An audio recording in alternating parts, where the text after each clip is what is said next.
안녕하세요. 고민을 들어주고 해결해주는 고민해결사 고혜성사입니다. 구독과 좋아요 눌러주세요.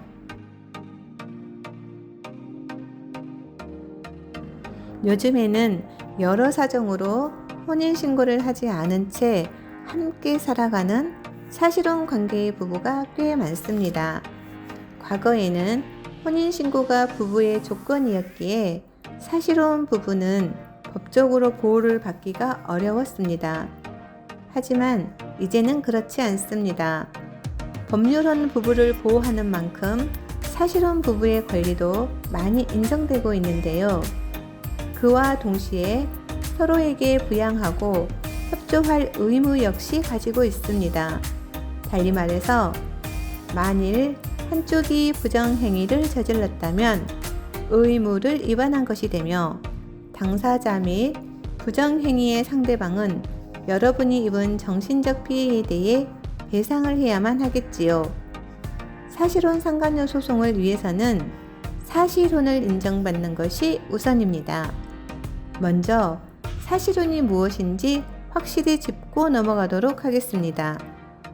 대법원은 당사자 간 주관적으로 혼인 의사가 존재하고 객관적으로 사회관념상 부부 공동생활을 인정할 만한 혼인생활에 실체가 있는 경우 사실혼을 인정한다 라고 밝힌 바가 있습니다. 혼인 의사는 부부로서 공동생활을 영위하겠다는 의사를 의미합니다. 두 사람이 이에 대해 합의를 해야 성립하는 것이지요. 혼인생활의 실체라는 말은 잘 와닿지 않으실 텐데요.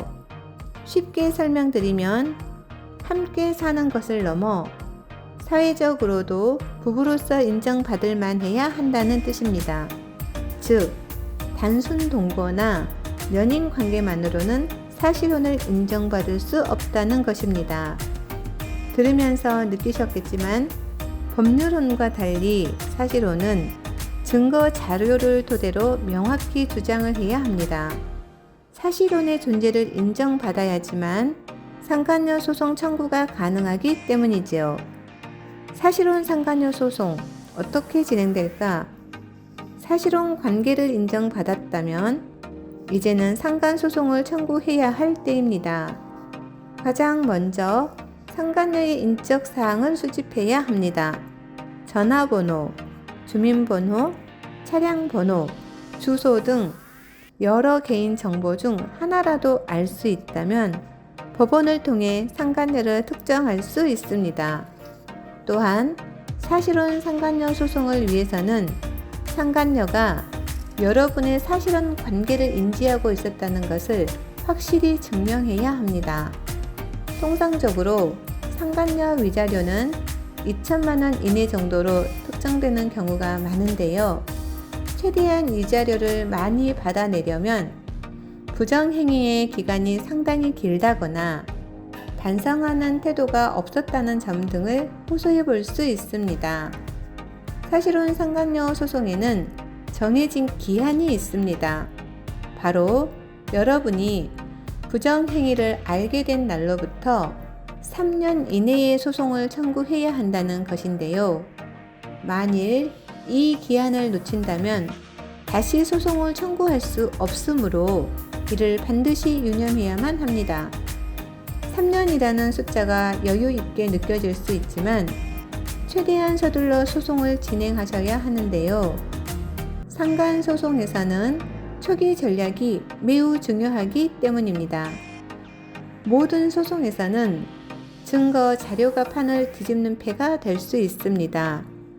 그렇기에 소송을 준비하면서 상대의 부정행위에 대한 증거를 수집하는 것이 핵심인데요. 상간녀 역시 위자료를 최대한 줄이려 시도할 것입니다.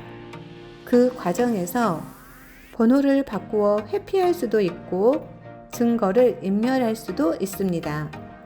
초기에 제대로 전략을 짜지 못하여 확실한 증거를 잡지 못한다면 추후에는 바로잡기가 어려울 수 있습니다.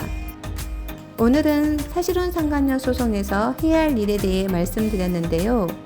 조금 더 궁금한 내용이 있거나 상담을 구체적으로 하고 싶으신 분들은 아래 더보기란을 참고해 주시면 감사하겠습니다. 감사합니다.